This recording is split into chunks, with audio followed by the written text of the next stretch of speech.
Mtazamaji wa TAKUKURU TV, kwa muda mrefu taasisi za umma zimekuwa zikiboreshewa miundombinu ili kutekeleza majukumu yake kwa ufanisi. Kwa TAKUKURU wilaya ya Momba, ndoto hiyo sasa imekuwa halisia kupitia uwapo wa jengo la kisasa la ofisi.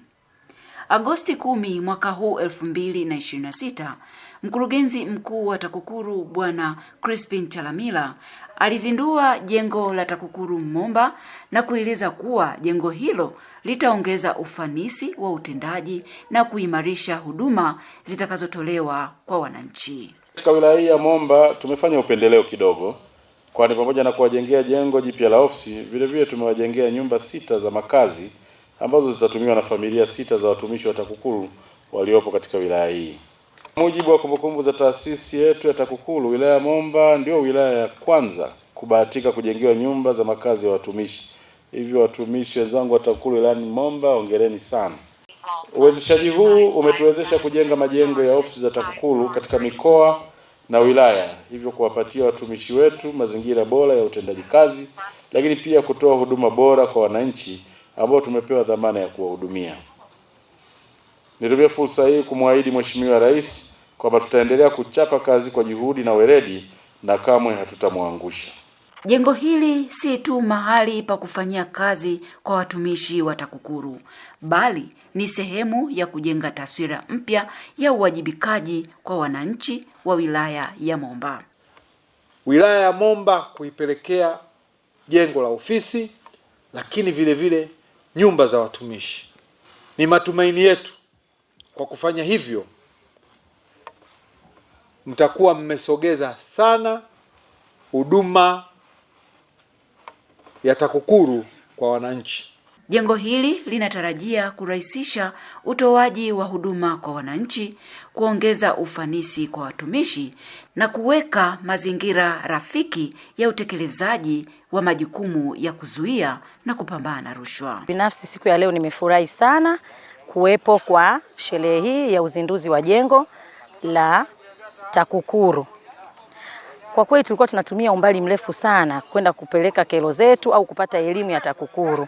Unatembea umbali wa kilomita 100.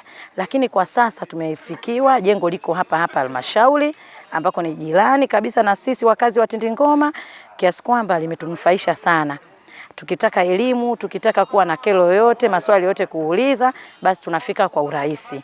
Sisi kama ofisi ya TAKUKURU kwa niaba ya watumishi wenzangu tunashukuru, maana tulikuwa tukifanya kazi kutokea Tunduma tunakuja Momba ambako ni mbali.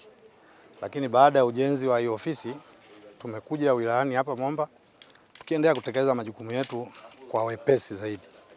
Lakini tumesogea kwa wananchi ambao walikuwa wakipata tabu kutufuata Tunduma, lakini kwa sasa hivi wanatupata eneo la karibu, hawasumbuki. Hivyo tunamshukuru sana Mheshimiwa Chalamila kwa kuruhusu hizo fedha kuja kujenga majengo ambayo anaendelea kujenga katika nchi yote, katika wilaya zote ambazo ziko. Lakini pia utendaji kazi wa ofisi yetu umeongezeka kwa sababu tunafanya kazi kwa vitendea kazi ambavyo ni vizuri, tukiwa tumetulia kwenye ofisi ambayo inaeleweka ni nzuri, kutokana na kwamba kule tukiwa tumebanana, lakini hapa mtu umekaa kwenye ofisi yako unafanya kazi kwa nafasi na kwa utulivu. Hivyo ujenzi wa hii ofisi umetuongezea weledi, umetuongezea morali ya kufanya kazi, haujatutenga. Maana huku ukiangalia mazingira ya huku kidogo yalikuwa ni changamoto, lakini kwa kuwepo kwa hili jengo limesababisha sisi kuwa na morali. Maana tukikaa ofisini tunaonekana kama tuko mjini, hatuko tena kijijini. Mtazamaji wa TAKUKURU TV, uzinduzi wa jengo la TAKUKURU wilaya ya Momba ni hatua inayokwenda sambamba na jitihada za kuboresha mazingira ya utendaji kazi kwa kuwapa utulivu watumishi na kuwawezesha kuwa karibu na jamii. Mtazamaji wa TAKUKURU TV, tunakukumbusha kubofya neno subscribe, pia kubofya alama ya kengele na kuchagua neno all notification ili kupata taarifa za matukio mbalimbali hapa TAKUKURU TV. Usisahau kubofya neno like iwapo umependa taarifa zetu na neno share ili kuwatumia wengine. Asante, naendelea kufuatilia vipindi vyetu hapa TAKUKURU TV.